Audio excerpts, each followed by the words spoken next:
Welcome to the Exploress, the Halloween edition. Time traveling through women's history, one era at a time. I'm Kate Armstrong.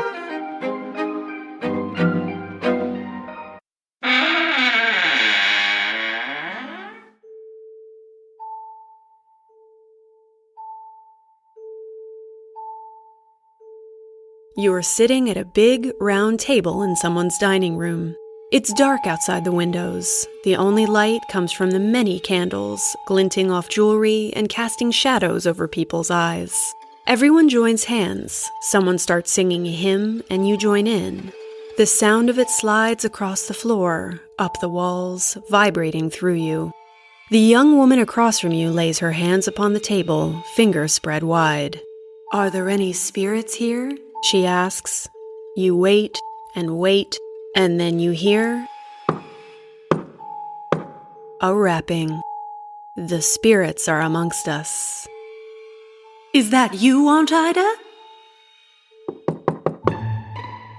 You don't understand what they're saying, but the woman across from you does. She is the medium, the conduit through which the dead are to speak. New, controversial, and powerful, spiritualism swept like wildfire through America. Whether you were a believer or a skeptic, you couldn't ignore it. It was everywhere. The notion that the spirits of the dead weren't gone, but all around us, and they could be reached through a medium, who was almost always a woman. Mediums offered people solace, entertainment, and proof of an immortal soul. But spiritualism also offered women a way to escape the strict societal ropes that bound them. It literally offered them a seat at the table, giving them a voice and the power to use it. And many did, on stages and in parlors across the country. Even the White House saw its fair share of late-night seances. Ghosts were alive and well in the 19th century, but what made the Victorian era so haunted? And what gave ladies ownership over the business of talking to the dead? Grab your black veil, a planchette, and some smelling salts. Let's go traveling. But first, a shout out to some patrons. My pirate queens, Jessica, Emily, Edie, Diana, and Michelle. And my lady presidents, Amy, Brendan, Avery, Caroline, Elizabeth, Eve, Jackie, Caitlin, Karen, Kat, Lauren, Louisa, Lindsay, Nancy, and Paul. Let's start in Hydesville, New York on March 31st, 1848. This is when spiritualism really takes off.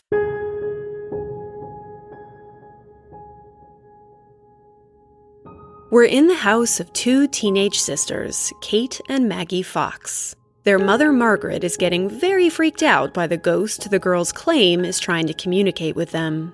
It keeps rapping loudly on the walls and floor, and I can't imagine anyone sleeping well. When the girls tell a neighbor they've made contact with a spirit, a devil whom they call Mr. Splitfoot, the neighbor doesn't believe them. "Come on over," they say. "See for yourself." And so the neighbor does. The sisters climb into bed, their mother hovering close. "Now count 5, one says, and what do they hear? "Count 15, the other says, and the spirit obliges. It even raps out the neighbor's age, 33.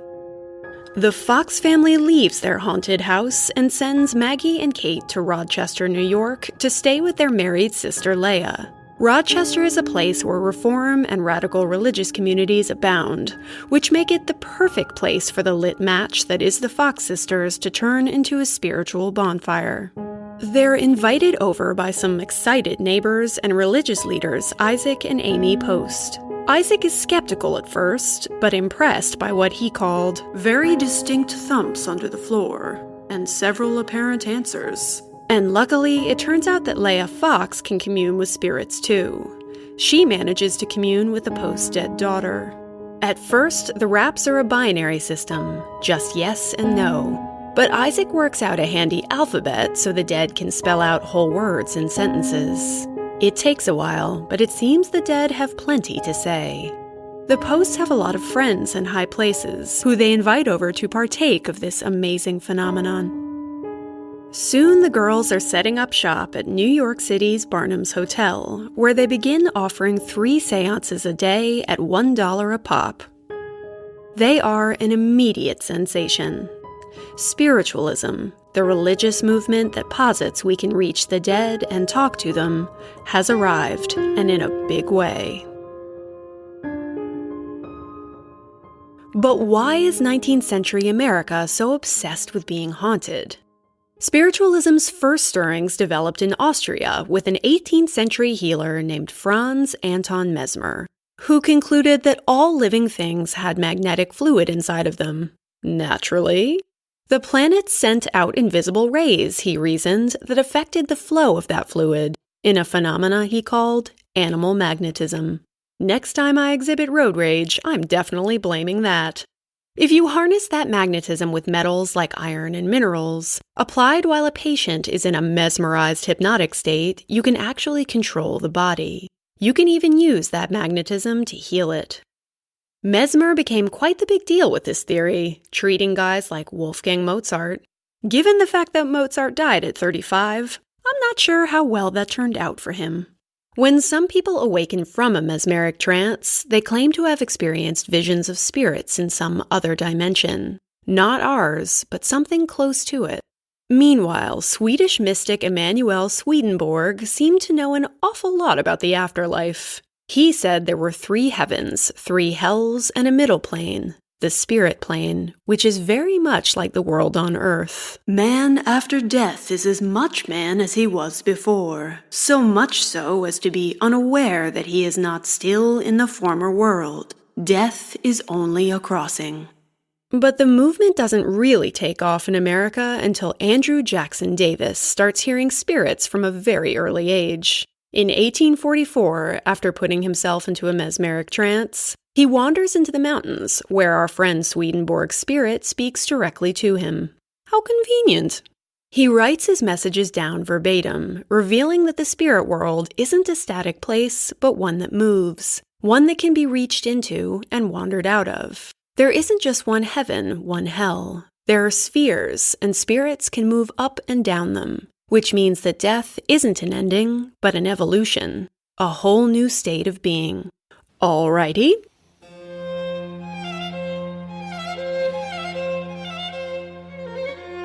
But how did this idea work its way into a very Christian public's consciousness? Remember that we're living in a world of defined spheres. The public one, where men vote and work and make decisions, and the private sphere, where women raise children and clean and have hysteric breakdowns now and then. Remember that we're living in a very Christian society, too, and we women are considered moral pillars, guiding lights to keep us all on the pure and narrow path. And so women are an important part of the family and community's spiritual life, including in the church. It's one of the only public places they exercise any real power. But as a rule, women aren't allowed to be clergy, and they're not allowed to serve in high church positions. No, ladies. It's not for you to stand up and talk in church. The Bible says so. Just sit quietly and listen to this old, wrinkly man tell you all about your soul. Right. A lot of people, men and women alike, are losing faith in the rigid, fire and brimstone, you were born already sinning and separated from grace model. Many of these are liberal-leaning reformers who feel the Protestant church aren't holding up their end of the spiritual bargain. They aren't helping restructure constricting roles for men and women, aren't helping women get the vote. They certainly aren't emancipating slaves. They're just helping to hold up the status quo. But spiritualism takes a different approach. Instead of saying that souls are naturally sinful, it says that souls are naturally divine, that all of us have an inner light and connection to the spiritual. The soul can be a bridge between this life and the hereafter. Still, monstrous evils afflict the dwellers of the earth, wrote Cora Wilburn, a well-known spiritualist of the day. And as the Bible fails to apply the remedy, must there not be a higher and a safe guide? There is in the human soul. And if you're an opinionated lady squashed into that pew at the back of the church wearing a very uncomfortable bonnet, that probably sounds pretty nice. Remember, too, that things are changing quickly in America. This is the era of Charles Darwin and his evolutionary theory, of the beginnings of electricity and the fast-moving train. America is moving swiftly toward industrialization. It's on the cusp of flushing toilets, bicycles, typewriters, lights that turn on and off without the use of a match. Oh my. You'd think technology would blow the lid right off this talking to spirits business, but to most people, all this science stuff feels an awful lot like magic.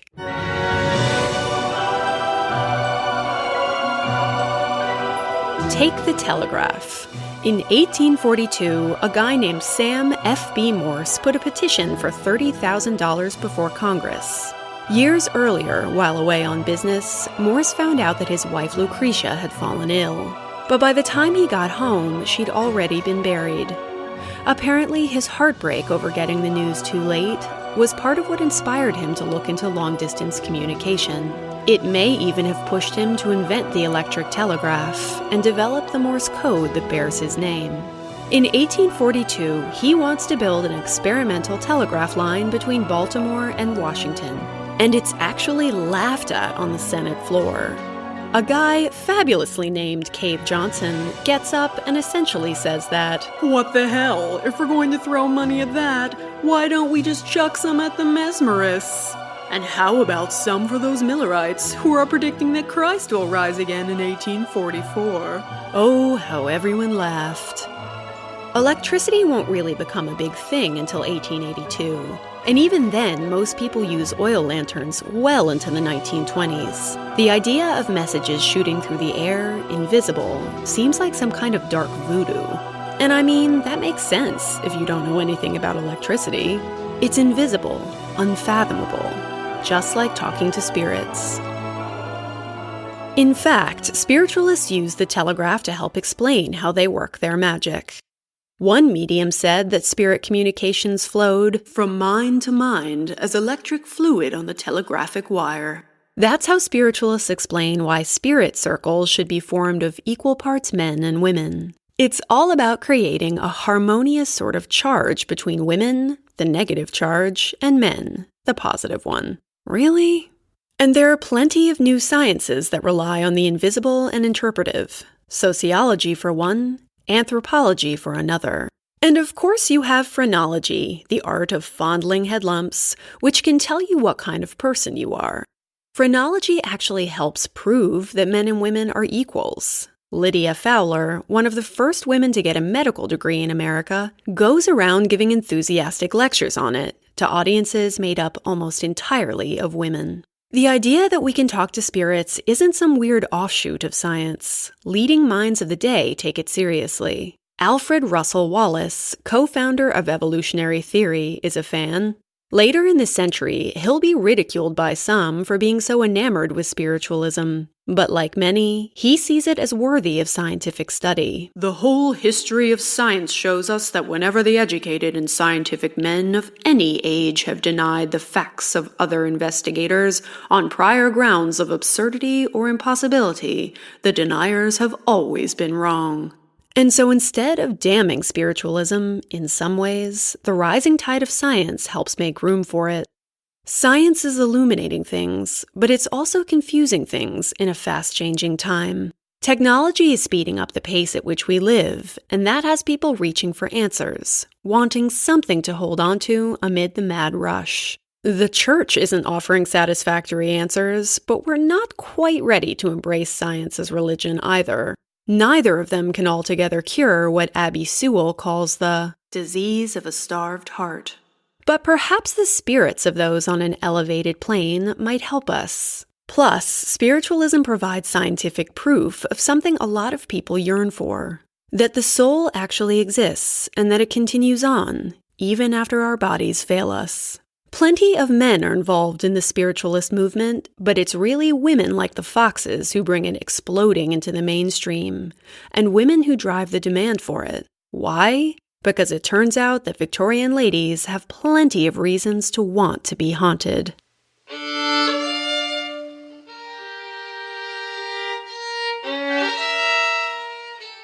In Victorian America, death is never far from our hearthstones. Most people will only live into their 40s, and that's only if malaria, cholera, childbed fever, or 19th century medicine don't take us first. In this century, we have a much more intimate relationship with death. So it's no wonder that taphophobia is a common affliction, the fear of being buried alive. With illnesses that put people in a coma-like state, and doctors unable and unwilling to do more than poke you a few times, and maybe shout your name loudly, it's hard to know for sure if someone's dead. There are ways to test besides the obvious. For instance, your doctor can give you a compressed smoke enema. You didn't think we'd make it through this without at least one enema, did you? Victorians are so worried about being buried alive that it actually has a name, vivisepulture. Southern gent Edgar Allan Poe writes a terrifying short story about it. In The Premature Burial, a guy becomes obsessed with worry over the possibility. To be buried while alive is, beyond question, the most terrific of these extremes which has ever fallen to the lot of mere mortality. The boundaries which divide life from death are at best shadowy and vague. Who shall say where the one ends and where the other begins? Sometimes the dead are put in waiting houses, which are kind of like hospitals, where attendants watch and care for the deceased. You know, just in case they get up. For people who want to take no chances, there are safety coffins. They're rigged with air tubes and a handy bell and pulley system. So if you wake up sweating in a tiny box, don't claw the woodwork. Just ring the bell and wait. Someone will find you before you run out of air. Probably. We also have to worry about so-called resurrection men, or grave robbers, who are apparently quite keen to dig up bodies and sell them to eager medical students. Sometimes they even ask women to act as bereaved family members, claiming bodies from poorhouses and crashing funerals to try and ascertain the state of a grave. Not cute, ladies! Budding doctors of the age are eager to study human cadavers, and apparently donating your body to science isn't yet a thing. Grave robbing becomes such a serious issue that states pass anatomy acts to keep students' grubby hands out of grave sites. In a very Christian society, where mourning is an ornate and intimate ritual, and in which we believe that if dirt is touching the body, your soul can't rise to heaven, this is unseemly, to say the very least. And then there's this. Some 40% of children are dying by the age of 5. That's almost half of America's children. Sadly, that number grows amongst the poor and the enslaved. The women we've traveled with this season are all so different, but they have this one horrifying thing in common. Virtually all of them, from secret lady soldier Emma Edmonds to Confederate spy Rose O'Neal Greenhow, loses at least one child to illness. The church will have you believe that death is a final ending. Next stop, either heaven or hell, the end. But spiritualism proposes an alternative line of thinking, that our children are hovering just beyond us, watching us, that the afterlife is something beautiful, and that souls continue to evolve and grow. In a sense, they continue to live on all around us. What grieving parent wouldn't want to believe in that? Take Horace Greeley, editor of the New York Tribune and big fan of the Fox sisters. He and his wife lose 7 children. It's under that black cloud that in 1850, his wife persuades him to go and see phrenologist Charlotte Fowler Wells, sister-in-law to our doctor friend Lydia. At her weekly seances, her brother performs a feat called automatic writing, where he goes into a trance and writes down messages from the beyond. Imagine how desperately he'd want to speak to his children, how much we'd want to know that they're at peace. The Victorian era is a sentimental age, a romantic age. It's also the age of American Gothic fiction. It was in the 1840s that Edgar Allan Poe wrote his story The Telltale Heart, about the heart of someone the narrator had murdered beating under his floorboards. But before that, back in the 1820s, an 18-year-old Poe joined the army and spent some time outside of Charleston, South Carolina. It's there that, legend has it, he fell in love with 14-year-old Anna Ravenel. But it was a forbidden love from the start.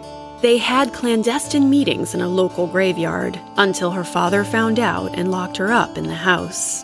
But it was hot in Charleston that summer, Anna contracted some kind of illness and died. The heartbroken Poe wasn't allowed to attend her funeral. Anna's father must really have hated him, because he wouldn't even tell Poe where her body was buried. But Edgar never forgot his young lover. His last published poem, Annabel Lee, is said to be based on her. I once went on a Charleston ghost tour to the Unitarian Church graveyard, which is where she supposedly does her haunting. I looked for her keenly. Disappointingly, she did not appear to tell me whether Edgar was an excellent kisser or not. We do well to remember the Victorian Americans are Gothic Americans. They turn mourning into an art form, and that art form is, primarily, a woman's realm. It's women who sit by sick children's bedsides to nurse them. They don't go to hospitals. Before the Civil War, less than 15% of people die outside the home. They die in their beds, surrounded by loved ones who can hear their final confessions. It's women who wash their bodies and arrange their funerals, also held at home. Clocks are stopped at the time of someone's death, silenced so as not to encourage their loved ones to stick around and haunt them. Anything reflective or shiny is covered, including all mirrors and glass. With the advent of photography, many families start taking pictures of their dead, called post-mortem photography. Children are often dressed and posed like they're still living, propped up with books and toys in their hands. Sometimes the family even poses with the body, which is, yes, it's a little much for me too. But photography is quite a new invention, remember. For many, this is the only likeness of their loved one that they're ever going to have the chance to take. All of these rituals are part of the notion of the good death, a way of dying and of mourning that is central to the world we're currently traveling through. There are even instructional booklets on the art of death and mourning, and many of them are aimed at women. Death and mourning fall very firmly into the domestic sphere, the woman's sphere, and we take our duties seriously. There are strict codes for mourning, particularly in the realm of dress. You'll start in deep mourning, wearing all black. Then move on to full mourning, where you'll add in a white collar and maybe some white lace cuffs. Then it's half mourning, where you'll throw some lavender and some gray into the rotation, but certainly nothing bright and flashy. Men, with their need to go out and run things, I guess, tend not to wear mourning clothes for long. They grieve a spouse for 3 months, and often just by wearing a black armband. But women stay in mourning for much longer. They wear mourning clothes over a sister for 6 months, a child for a year, and as a widow, they can wear mourning for up to 2.5 years. This is a time when spouses and children are dying with some regularity. So ladies, I sure hope you like wearing black. Nanny Haskins apparently looked great in it. After her brother dies in the Civil War, she wrote with indignation about being complimented on how fetching she looked in her mourning clothes. "Becomes me fiddlestick. What do I care whether it becomes me or not? I don't wear black because it becomes me. I wear mourning because it corresponds with my feelings." There's something to appreciate about this ritual.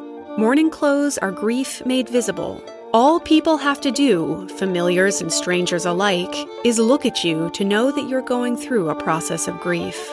Over in England, Queen Victoria really set the trend by grieving more aggressively than anyone. After her husband Albert dies in 1861, she wears all black for the rest of her life. But we Victorian ladies take deathwear even further. We are quite wild about making jewelry out of a dead loved one's hair, called hair work. Earrings, brooches, hair clips, you name it. Grandma's hair makes quite a lovely barrette. Many of these pieces are created by ladies at home, with just a few tools, some patterns from your favorite ladies' mag, and some expert braiding skills. But don't worry, you don't have to wait for someone to die to make one of these treasures. Fiancés swap hair and make trinkets for each other, as do best friends. Hair earrings, the Victorian version of the BFF necklace. First Lady of the South, Farina Davis, is gifted a wreath made out of patriotic women's hair. What a lovely conversation piece for the dinner table. They're incredibly intricate, and while this may sound gross to our modern ears, I think they're kind of beautiful. And sweet if you think about it. Your mom kept your first lock of baby hair in an envelope after all. At least mine did. Why not make it into a beautiful expression of your love? I'm into it. I'll post a few on my Instagram, and you can decide for yourself. Death and mourning happen in the home, and so it makes sense that spirits and communing with them also happens there. It also makes sense that communing with them is seen as a feminine act. As spiritual writer Cora Wilburn said, "The medium may be man or woman or man, but in either case, the characteristics will be feminine." Spiritualism performs a very neat trick on women. It takes what in other contexts is seen as her softness, sensitivity, passivity, impressionability, and turns it into something powerful. Spirits need someone to communicate through, a vessel, and women are sensitive. They're closer to the divine than men. In other words, they're perfect for the job. Sure, in the past, women were also believed to be more susceptible to demon possession. Salem witch trials, anyone? But that means they're also more susceptible to angels, and that, it turns out, grants us its own special kind of power.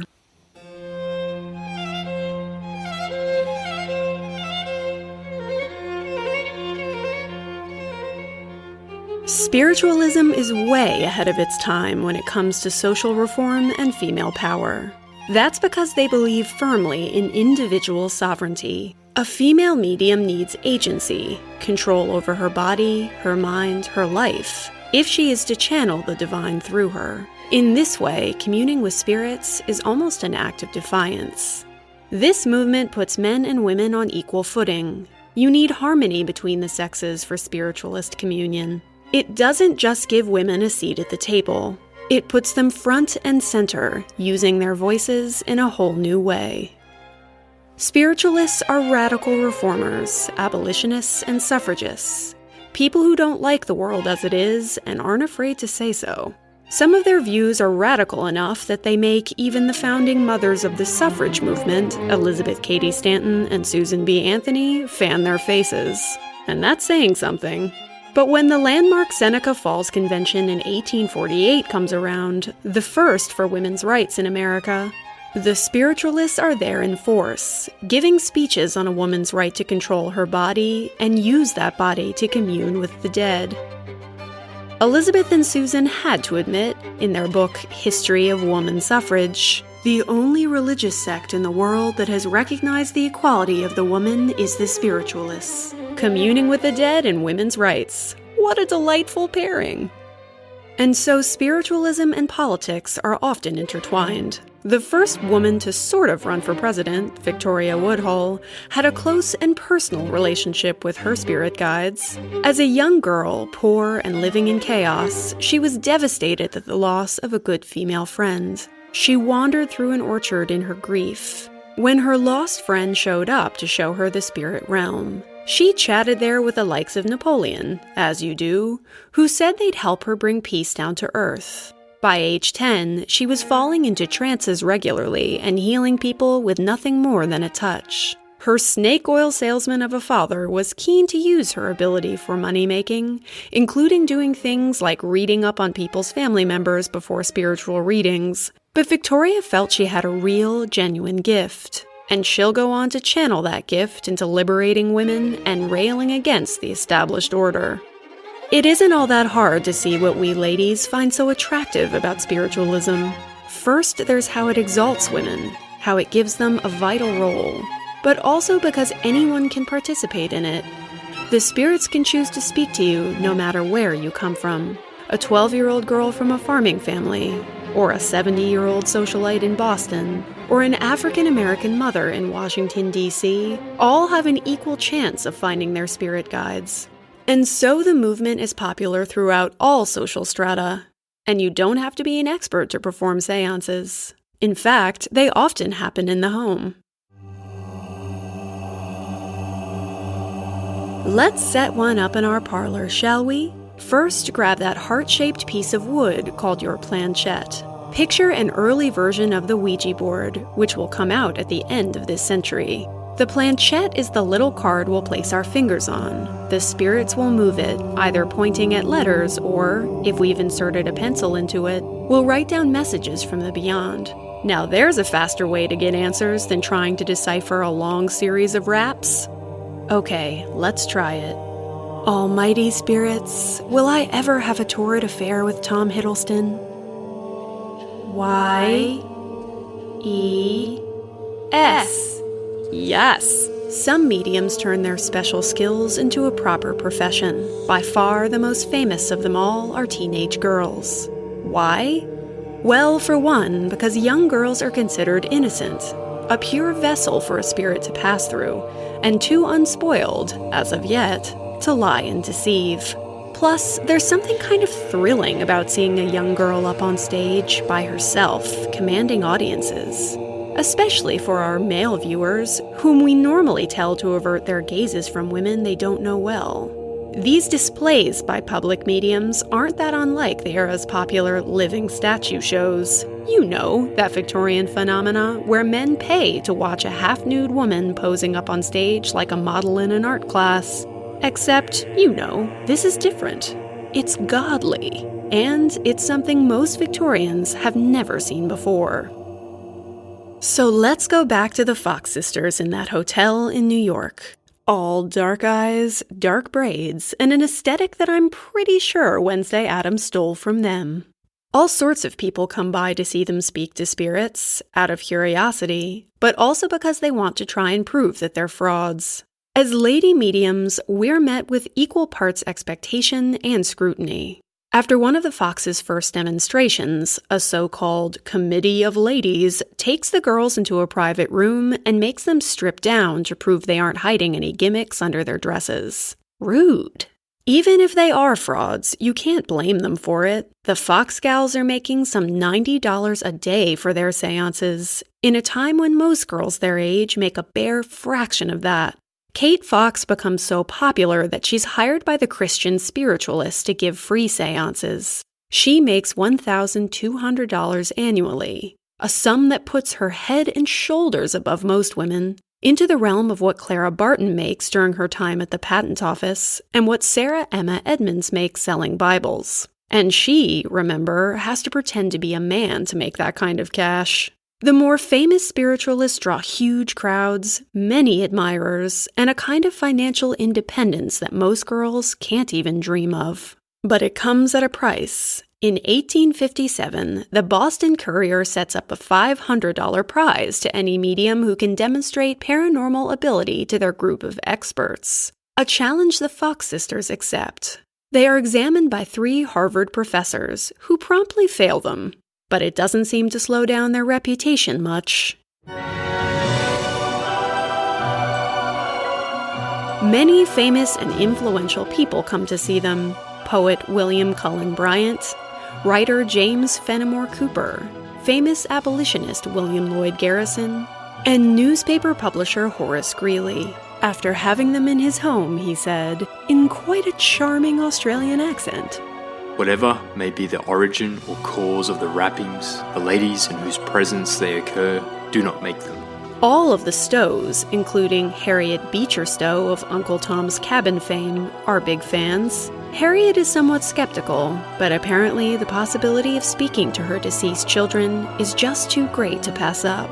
Dashing surgeon and Arctic explorer Elisha Kent Kane comes on down, hoping to prove the Fox sisters wrong, but he can't do it. "After a whole month's trial, I could make nothing of them," he said. "Therefore, they are a great mystery." And we all know how men love a mystery. He's particularly taken with the middle sister, Maggie. She and this 30-something tomcat carry on a secret courtship for years, and then a secret marriage. He loved writing her condescending letters about how she should make sure to stay pure for him while he's away. "Night has come, yet I sit down to show my dear little Maggie that she is not forgotten. Do, dear darling, be lifted up and ennobled by my love." But then, while on a boat to St. Thomas, he has a stroke and mysteriously dies. I'm pretty sure the spirits cursed him. Although Maggie is the one who really suffers. His family denies she's Alicia's legal wife, refusing to let her come to the funeral. They also deny her access to any of his fortune. That whole thing we talked about in episode 4 about the thin line in public perception between actress and prostitute? Yeah, it applies here too. The Foxes are even invited to the grandest house in the land, the White House.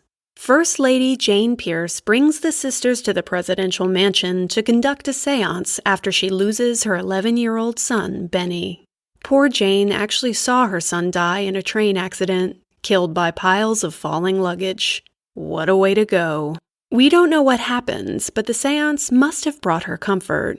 Afterward, she writes to her sister that Benny visited her in dreams 2 nights in a row. The Fox sisters are very much like the child actors from our century, coddled and given all sorts of wild freedom. But like many child actors, they're also an object of constant want and fascination, a state of being that won't end well for them in later life. But for now, it gives them a unique kind of power for this century. Remember when your English teacher made you read The Crucible? Or, at least, made you watch the movie of The Crucible? How those girls hopped out of bed, rose up against their repressive culture, and started accusing people of being witches just because they could? That's what I think of when I think of these mediums. Drunk on power, the power to heal, to help, and to command attention. But also perhaps trapped in the mold that they created for themselves.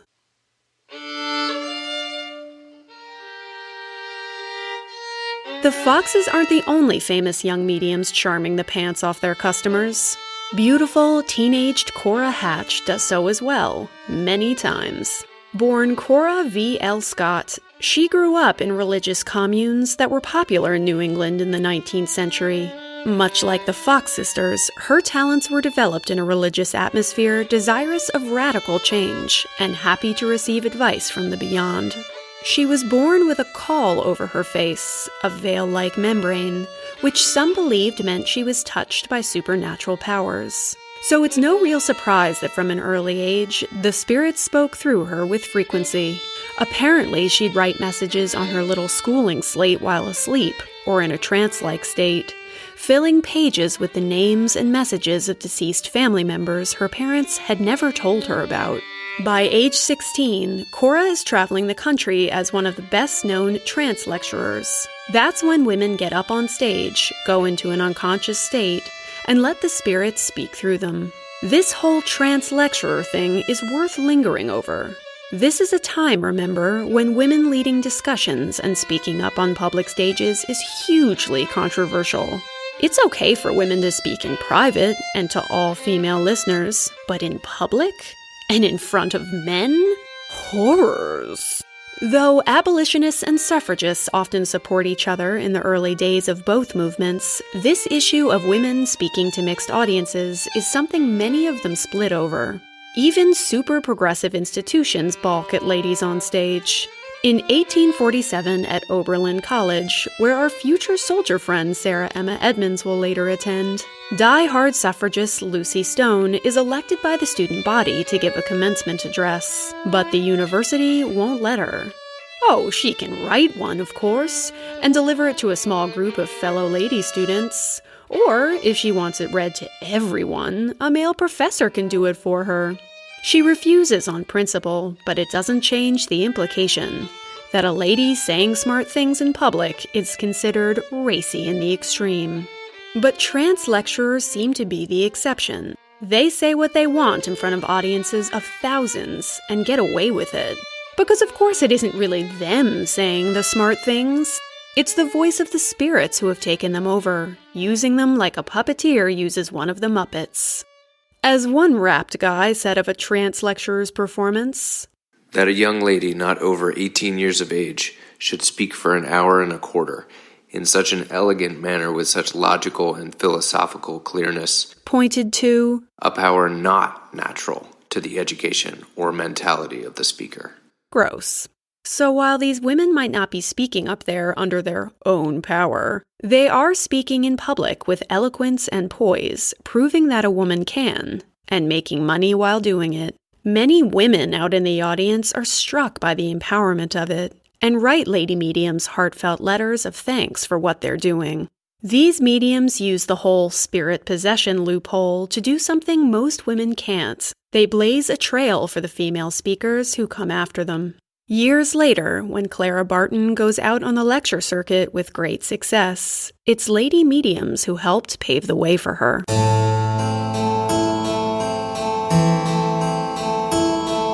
Our friend Cora gets married several times and is known by several names. Cora Hatch, Cora Tappan, Cora Richmond, always depending which man she's married to at the time. No matter the name, she enthralls her audiences. With the help of her spirit guides, she owns the stage, taking pressing questions from the audience that she's never allowed to see beforehand.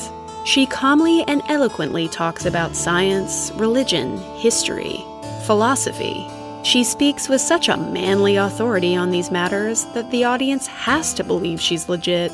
But at the same time, this young knockout seems so childlike, so innocent, and so wholly convinced that what she's doing is real. Many times, almost numberless, I had experienced the wonderful consciousness of being absent from my human form. She wrote in her book, My Experiences While Out of My Body and My Return After Many Days, of mingling with arisen friends in their higher state of existence. Her sainted halo is dented somewhat when, at only age 16, she seeks a divorce from the first of her 4 husbands. Benjamin Hatch, her husband, fellow mesmerist, and manager, is 30 years older than she is, which is unfortunate.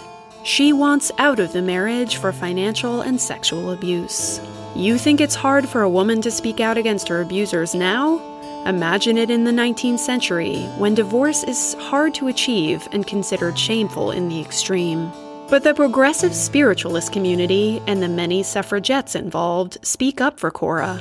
Where divorce might have ruined the prospects of some women in this era, Cora continues to travel and make money on her own for many years. Spirits can even cure the seriously ill. It's so powerful that it can bring long-term sufferers up out of their beds. Olivia Langdon lay in her bed for 2 years after falling on a patch of ice. Sick of her doctor's useless suggestions and desperate for help in any form she could find it, she turned to a spiritualist healer, and it cured her. She'll later go on to marry Mark Twain. Our male writer friends sure love a haunted lady. Spiritualist Asha W. Sprague is also miraculously healed of a debilitating illness by spirits. She spends years almost bedridden, trying every cure she can think of, with no end to her suffering in sight. Once more, I am unable to walk or do anything else, she wrote in her journal. Have not been a step without crutches since Sunday, and see no prospect of getting any better. See nothing before me but a life of miserable helplessness. So she turns to spirits. 'Tis a beautiful idea that our departed friends are around us and with us, she said, reflecting the feelings of many, that they can come back to guard us from temptation, to soothe us in affliction and win us from sin. Asha is so convinced that her spirit guides healed her that she feels called to bring their message to the public. And so she spends the rest of her life giving talks and writing for spiritualist publications on topics like abolition and women's rights. Later in the century, it's on a spirit's direction that Victoria Woodhull moves to New York City and seeks out the extremely rich Cornelius Vanderbilt. Like many in America, he'd lost a son in the Civil War and a wife to illness, and was particularly ripe for the spiritualist plucking. She and her sister Tennessee get so close to him that he starts giving them stock tips in payment. It's on those tips that she makes mad money and becomes one of the first women stockbrokers on Wall Street. As time goes on, mediums become more sophisticated. There are reeling chairs, levitating tables. There are writing mediums who take down ghostly dictation. There's spirit music, too. Mediums sit at pianos, though they say they can't play a lick, and let ghosts come and play through them. There's even something called a spirit trumpet, used to magnify the whispers of ghosts. Over in England, artistic mediums like Georgiana Houghton paint beautiful works of art while in a trance-like state, said to be inspired by the spirits around them. Of course, there are skeptics who object to all this, but it seems like most mediums believe, at least partially, in what they're doing, and they believe in their right to do it for profit. If my mediumship is the one most in requisition, one wrote. "It is no less worthy of being exchanged for bread than any other." Me and my college roommate, Teresa, hey girl, once held a seance in our dorm room. Even now, years later, I can still feel that presence hanging over our little circle. I can feel the way the air in the room changed, filling with some kind of charge. Was it real? I don't know. But our believing in it made it real. So imagine the persuasive power of being a medium in a room full of flickering candles and avid believers wanting to reach out to the loved ones they've lost. You'd have every reason in the world to want to try and touch the beyond. Real or not, most of these girls feel like they're answering a calling. They are offering a kind of public service. When the Civil War comes, that service is more in need than ever.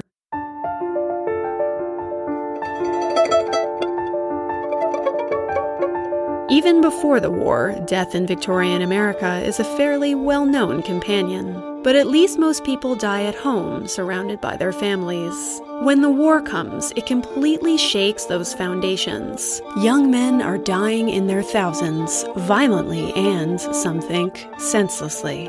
Worse than that, they're dying abruptly and far away from home. It's hard to underscore what a huge, horrifying shift this is for 19th century Americans. Dying at home is an important part of the good death. The way your relatives, and especially the female ones, can be there for your last confession, to wash and dress your body and help ensure that they will see you again in heaven. Many a soldier is found on the battlefield still clutching pictures of their female relatives and holding letters filled with half-finished last words. Think of it this way. What happens when a modern-day American soldier is killed overseas? The government goes to great lengths to retrieve their body and bring it back for proper burial. Otherwise, there's no closure, no chance to say goodbye. And that's in our century, when our relationship with death is far less intimate, when someone else prepares our bodies, when we don't spend years wearing black. So imagine finding out not only that your husband or son has died, but that no one knows where they're buried. The utter abruptness of a life cut short. Women spill their feelings onto the page, trying to understand loss on such an overwhelming scale. Many of them just can't understand it, refuse to accept it.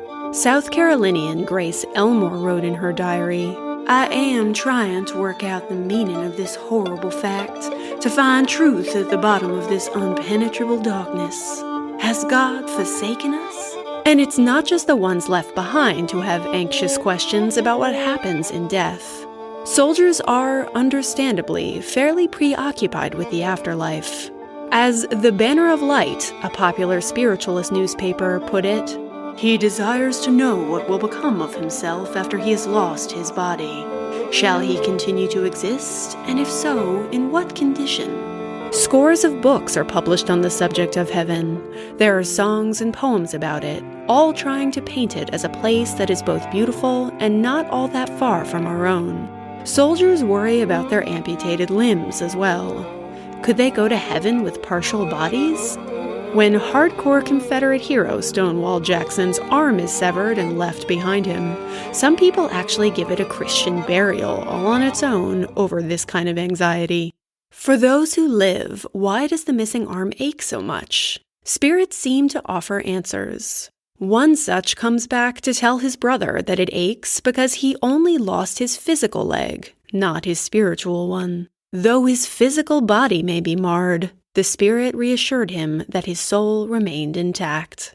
The Banner of Light starts a messages column where spiritualists commune with the departed spirits of soldiers and write down their messages for family and friends. Want ads for the dead? Oh my. Scores of spirit circles pop up in every city, dedicated to trying to reach lost loved ones. In 1863, one such circle in New Orleans had a conversation with André Caillou, one of the first African-American soldiers to die for the Union. "They thought they had killed me," his spirit said, "but they made me live." Imagine how these words would have affected his compatriots while the war for freedom continued to rage. "It will be I who receives you into our world if you die in the struggle, so fight." It's telling that the second most popular novel of the 19th century, after Uncle Tom's Cabin, is The Gates Ajar, an epistolary-style book about grief, loss, and the afterlife. It's written by Elizabeth Stuart Phelps, who lost her love at the Battle of Antietam. She wrote it to ease her own grief, she said, but also for the helpless, outnumbering, unconsulted women, they whom war trampled down without a choice or protest. Like spiritualism, it paints a picture of a beautiful heaven just beyond the veil, one where loved ones remain who they were in life, and where families will one day be reunited. With so much death and sorrow, mediums offer a grieving nation a huge amount of comfort. First Lady Mary Todd Lincoln is one of many 19th century sufferers who turns to spiritualists to ease her pain.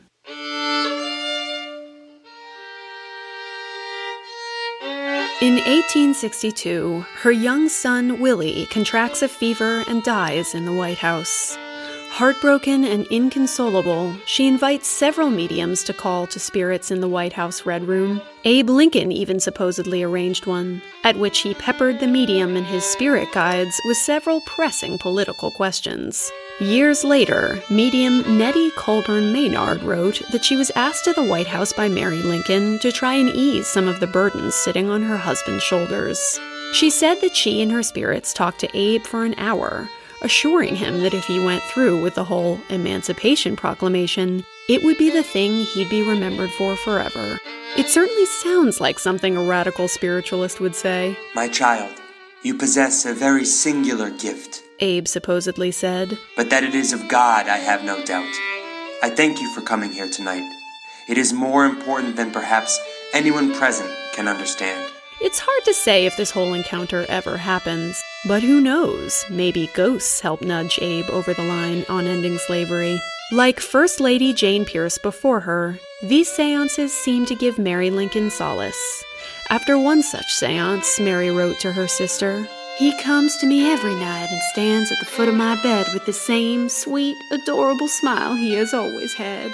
Years later, Mary takes her interest in talking with the dead even further. In the 1870s, she secretly seeks out the services of Maggie Fox to try and commune with her dead husband. The papers found her out, though, with the Times reporting, "The spirit of her lamented husband appeared, and by unmistakable manifestations, revealed to all present the identity of Mrs. Lincoln, which she had attempted to keep secret." She's one of many people to pose for the spirit photographer William Mumler. He first discovers spirit photography by accident in the 1860s when he develops a photo and finds a girl made of light, his deceased cousin. Suddenly, he finds himself surrounded by spiritualists, all wanting to use photography as a means of reconnecting with their lost loved ones. By the late 1860s, he's been embroiled in some quite public fraud accusations, but Mary goes to see him anyway. He uses his technological wizardry to produce a picture of Mary with Abe Lincoln's ghost. People call Mary Lincoln crazy, but she's just one of many women who turned to spiritualists after the Civil War to try and find some comfort in the face of overwhelming loss. She lost several of her children and watched her husband shot right in front of her. If that's not a reason to want to believe in spirits, then I don't know what is. "A very slight veil separates us from the loved and lost," she said. "Though unseen by us, they are very near."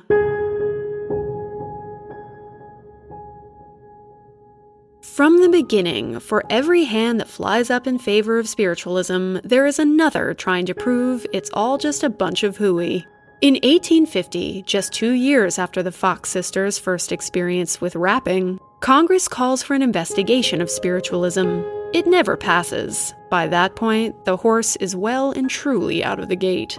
Later in the century, with the rise of magicians, guys like Houdini make it their business to debunk the spiritualists who are giving a bad name to magic.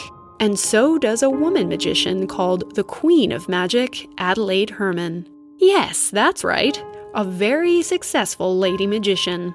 One of her most famous tricks is called the bullet catch, where people say she catches 6 bullets fired on her by local militiamen. She knows that most mediums are really magicians of a sort, practicing illusions just like she is. but she thinks it's unethical to pretend that they're real.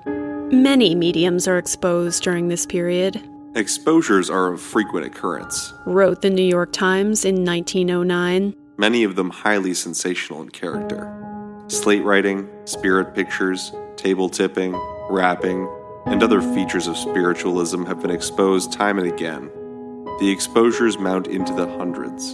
In 1888, some 40 years after she first helped found the Spiritualist movement, tired, bitter, and with an alcohol problem, Maggie Fox will finally admit that their tricks were all a hoax. My sister Katie and myself were very young children when this horrible deception began, she said in front of a crowd of New York's Academy of Music. At night, when we went to bed, we used to tie an apple on a string and move the string up and down, causing the apple to bump on the floor, or we would drop the apple on the floor, making a strange noise every time it would rebound. When they couldn't do that, she said, they cracked their knuckles and toes for added effects. A great many people, when they hear the rapping, imagine at once that the spirits are touching them. It is a very common delusion. Her confession sends shockwaves through the still million-strong spiritualist movement. According to the Chicago Tribune, those audience members almost frothed at the mouth with rage. Later, Maggie will try and take it all back. A spirit made her say it was all a hoax. Naturally. Or maybe it was the fact that she was paid $1,500 for her confession. It turns out that a life of being a famous child actor medium doesn't leave you with a lot of other career options. Kate and Maggie both died lonely, broke, and as very heavy drinkers. But even after their deaths in the 1890s, there are those who still want to believe them. So were any of these mediums really communicating with spirits? Was any of it real? The truth is that, in the 19th century and beyond it, we want to believe. We want to believe that we can talk to those we've lost. And real or not, a lot of these mediums believed they were giving people comfort, and did so. Tell the Fox family I bless them, wrote an ailing Horace Greeley, newspaperman, on his deathbed. I have been made happy through them. They have prepared me for this hour.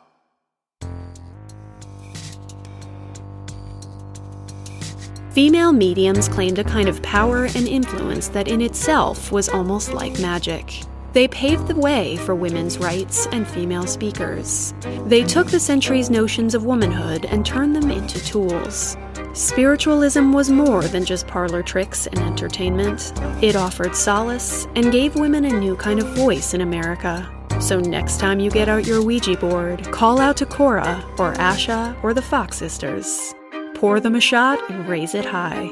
Until next time.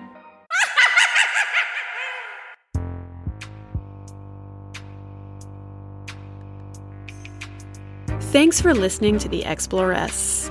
If you liked it, tell some friends, subscribe, and review it on iTunes. Podcasts get spread one recommendation at a time, and yours make a huge difference. Better yet, become a patron. You'll receive my undying love and hours of bonus episodes. Just go to my website and click Become a Patron. For lots of great images for this episode, including some fine examples of hair work and pictures of Abe Lincoln's ghost, check out my Instagram at The Exploress Podcast or my Facebook page at the same name. Come find me on Twitter at The Exploress Pod. If you'd like to find out more about some of the things I talked about, especially Victoria Woodhull's steamy love life, Adelaide Herman's badass adventures with wizardry, and the fine art of Victorian hairwork, check out the show notes on my website.